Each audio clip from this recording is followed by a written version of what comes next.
Muchos barilochenses señalan al neoliberalismo de los años 90 como una etapa nefasta de la cual todavía se están intentando recuperar.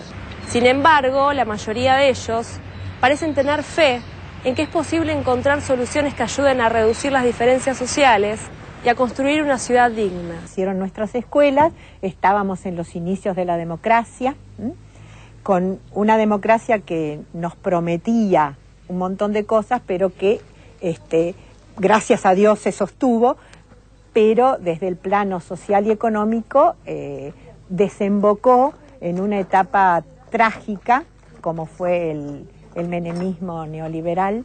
Esto no solo destruyó el entramado y las redes sociales de todos los sectores, sino que también deterioró las subjetividades, digamos, ¿no? O sea que esa sociedad y esas familias han sido tocadas profundamente por el neoliberalismo y los sectores más empobrecidos lo han sufrido enormemente, ¿no? La cultura del neoliberalismo implica individualismo. Nosotros tenemos que volver a cambiar esa cultura, que prendió fuerte en la gente. Cambiar ese tipo de cultura nos va a llevar muchos años, pero tenemos que empezar a hacerlo ahora. Lo primero es tratar de trabajar cuestiones de integración social, de que las partes de Bariloche se puedan ver las caras. Mucho trabajo sobre espacios públicos, mucho trabajo sobre celebraciones, fiestas, etcétera, que haga que nos veamos las caras. Ahora, vernos las caras solamente no sirve, porque si yo soy pobre y vos sos rico y nos vemos la cara, capaz que me crea más resentimiento. Hay que tratar de trasladar, de repartir la riqueza de la ciudad en todos los sectores, que seamos una ciudad digna. Personal, en lo que cada vecino puede hacer es, primero, no dejarse ganar por el miedo, no dejarse ganar por creer que el otro, porque es distinto, es mi enemigo, es un delincuente, porque no se parece a mí, o porque, o sea, es tu vecino. Primer cosa, eso ya es muy personal, eso cada uno lo tiene que trabajar, y sí, obviamente ahí hay mucho por hacer porque la gente está muy mal en ese sentido, ¿no? Está muy, no sé, llamémosle inmadura, llamémosle sin crecer. Bueno, la gente tiene que crecer y darse cuenta que está viviendo con otros y que hay otros que están muy mal, y bueno, eso no le puede ser indiferente. No puede ser que un cerro catedral donde trabaja una temporada, digamos, la gente que trabajó, el empleado que trabajó esos 3 meses de temporada, después, bueno, no le alcance para nada el dinero. Entonces hay que igualar un poco hacia arriba. Bueno, si vos tenés un emprendimiento en el catedral, tenés que saber que tu empleado tiene que tener un sueldo digno que le ayuda a vivir más meses de los 3 que, digamos, es una cuestión de que... Entonces no crecemos todos iguales. Acá tiene que haber empresarios, Estado, coordinando, y empresarios dispuestos a alargar un poco más el billete, ¿no? En realidad el debate durante muchos años ha sido la necesidad que el empresariado priorice mano de obra local. Yo no conozco políticas públicas, si las hubo, no las conozco, que prioricen el empleo local, que el empresariado tenga una sensibilidad, digamos, por esta situación, y que reconozca que es imposible crear y sostener una ciudad turística de excelencia en condiciones de pobreza. Si no se revierte, hay ciudades en el mundo muy cerca, por ejemplo una ciudad como Río de Janeiro, en la cual la situación de pobreza, la conformación de una sociedad dual, una sociedad que no está absolutamente incluida ni siquiera en las prestaciones públicas, en realidad termina deteriorando la actividad principal, que es el turismo, ¿no? La educación es una buena herramienta, pero evidentemente no es la única.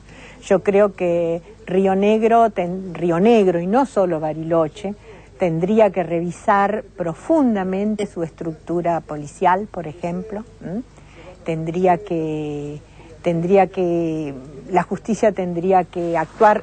Yo sé que la justicia tiene sus tiempos, pero el hecho de que haya hechos de mucho tiempo atrás que no hayan sido realmente concluidos desde la realidad de la justicia, va creando todo un sedimento de desconfianza, de molestia, de una rebeldía no bien canalizada, en muchos de nuestros jóvenes. La universidad de ninguna manera podría pensar que una salida a una crisis social, ninguno en la universidad pensamos de esta manera, por lo menos en esta universidad, es a través de más mano dura y de mayor control social.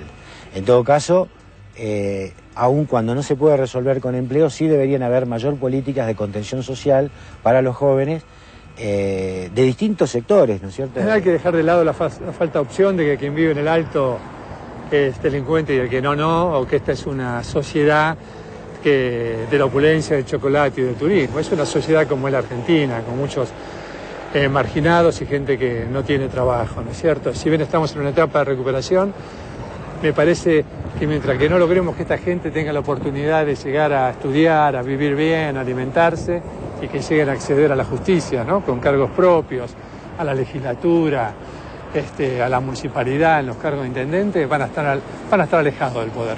Hoy se sigue con esta política de marginación.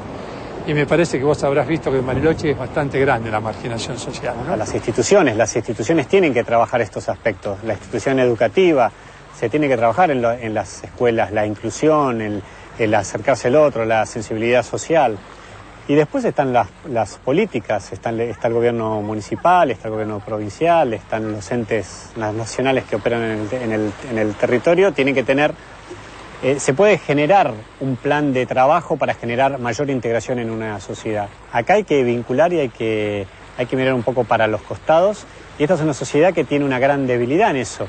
Si acá hubiera más sensibilidad y más solidaridad, esta ciudad sería mucho mejor para todos. Lo que pasa es que hay un egoísmo muy grande y bueno, hay una concentración de la riqueza y la extrema riqueza es escandalosa. Entonces bueno, eso también hay que generar políticas para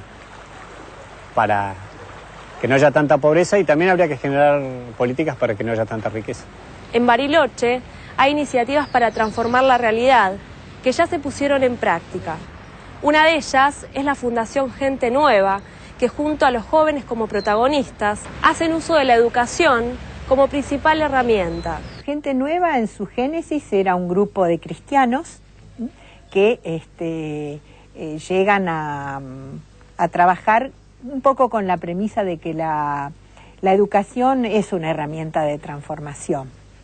Después Gente Nueva se abrió a otras problemáticas y a otras realidades, pero mantiene una fuerte impronta educativa que ha intentado tener escuelas en distintos barrios de Bariloche, y en este momento tiene 10 escuelas de todos los niveles. Gente Nueva se propuso armar una red de jóvenes y se armó entonces la red Ñehuentún, que es una palabra mapuche que quiere decir tejiendo redes, y trabajamos durante 6 años articuladamente fortaleciendo estos grupos juveniles. El eje de la propuesta es fortalecerlos capacitándolos. Y una de las propuestas era fortalecer la posibilidad de que ellos elaboraran proyectos.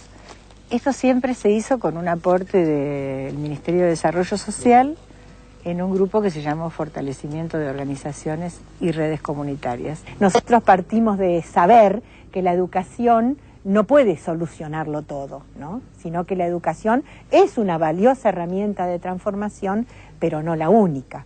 Y esos jóvenes desafiantes, y esos jóvenes y niños desafiantes, nos llevan permanentemente a estar pensando nuevas estrategias. Pero la premisa de la educación popular es justamente que la educación tiene que transformar la realidad.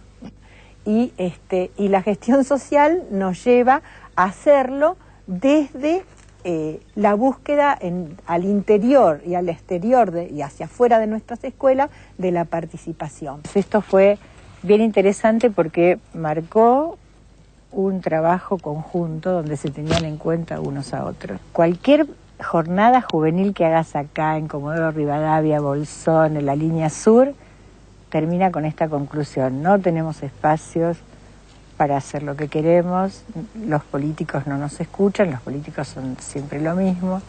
Entonces, tratar de revertir esa situación y que para los jóvenes sea creíble, pero no desde el discurso, sino desde la acción, es lo que a nosotros nos motiva a generar montones de acciones con los jóvenes.